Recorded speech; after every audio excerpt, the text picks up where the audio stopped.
신문 읽어주는 남자입니다. 문재인 대통령이 북한의 김정은에게 부산에서 열리는 한 아세안 특별 정상회담에 초청을 했지만 북한이 퇴짜를 놨습니다. 그런데 그 친서를 보냈던 날짜가 상당히 공교롭습니다. 우리 측으로 귀화하겠다던 북한 선원 2명을 북한으로 강제 추방하겠다라고 북한에 통보한 그날 부산에 와줄 것을 우리 정부가 요청을 했다라는 겁니다.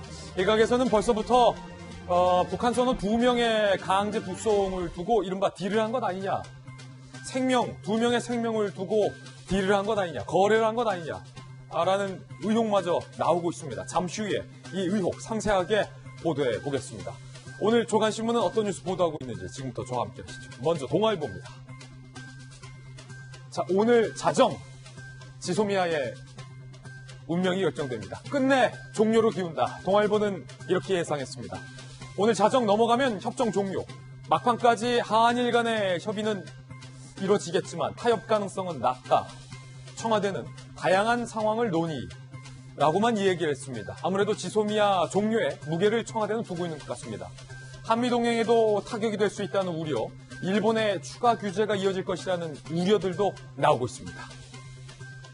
최근 미국은 우리 정부를 강하게 압박해왔습니다. 지소미아 파기하지 말라는 겁니다.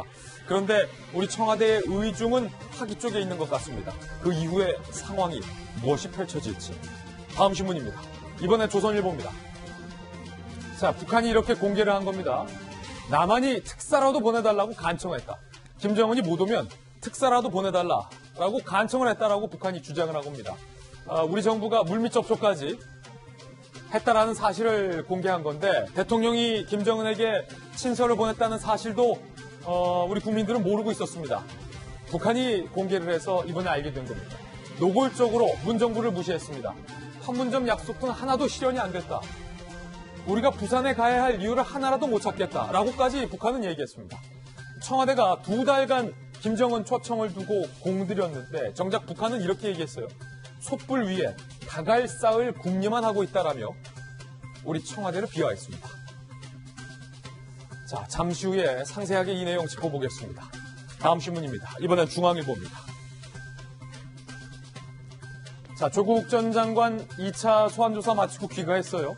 그런데 조국과 일한 조국 민정수석실의 특감반원 3명이 이렇게 진술했습니다. 유재수의 비리 건은 우리가 상부에 보고를 했다. 수사해야 한다. 특감해야 한다라고 보고를 했다는 겁니다. 그런데 윗선에서 무마시켰다.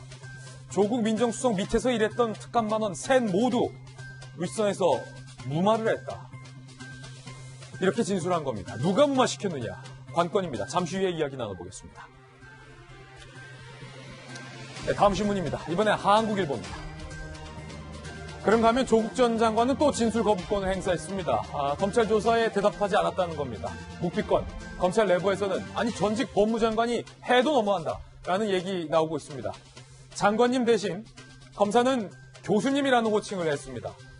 현직이 교수님이기 때문에 교수라고 부른 거겠지만 법무부 장관으로 인정할 수 없다라는 의미가 있는 것은 아닌지라는 해석도 일각에선 나오고 있습니다. 검찰 내부에서는 부부 동시 구속 여부도 검토를 하고 있는 사실이 알려졌습니다. 검찰은 답을 하지 않더라도 한 번 더 부를 것이다 라고 밝혔습니다. 다음 신문입니다. 이번엔 한겨레 신문입니다. 자, 한국당의 총선 기획단에서 지역구 의원의 3분의 1을 공천심사에서 배제하겠다. 이른바 컷오프를 하겠다라고 밝혔습니다. 이렇게 된다면 현역의 절반이 교체된다. 한국당은 이렇게 얘기했습니다. 이게 황교안 대표의 뜻이라는 겁니다. 단식 농성 중인 황 대표가 강도 높은 쇄 신안을 발표한 셈인데 지역구 의원의 3분의 1 비례까지 친다면 50% 현역 의원 절반을 싹 다 물갈이하겠다라는 방침으로 당 내에서 현역 의원들의 반발이 일 것으로 예상되고 있습니다. 잠시 후에 선거 이야기도 한번 짚어보겠습니다. 자, 현역의 절반을 물갈이하겠다는 한국당. 그리고 민주당도 물갈이 카드를 꺼내 들었습니다. 과연 뭘까요? 잠시 후에 이야기 나눠봅니다. 이번엔 경제지도 한번 보실까요? 한국경제, 줄여서 한경입니다. 안타까운 소식입니다. 자, 3분기 가계동향 조사가 발표됐는데 소득의 하위 20%, 쉽게 우리가 빈곤층이라고 말하는 근로소득이 7분기째 내리 감소세라. 이게 걱정입니다.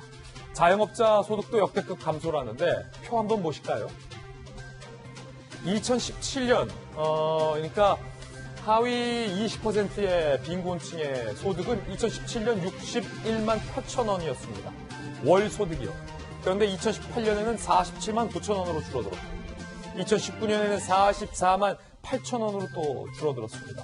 월 소득이 7분기째 뚝뚝뚝 감소하고 있다는 얘기입니다. 이거 걱정입니다. 소득 주도 성장의 효과가 나타나고 있다. 청와대는 또 이렇게 얘기했는데 그 효과가 이 효과라면 걱정할 수밖에 없습니다.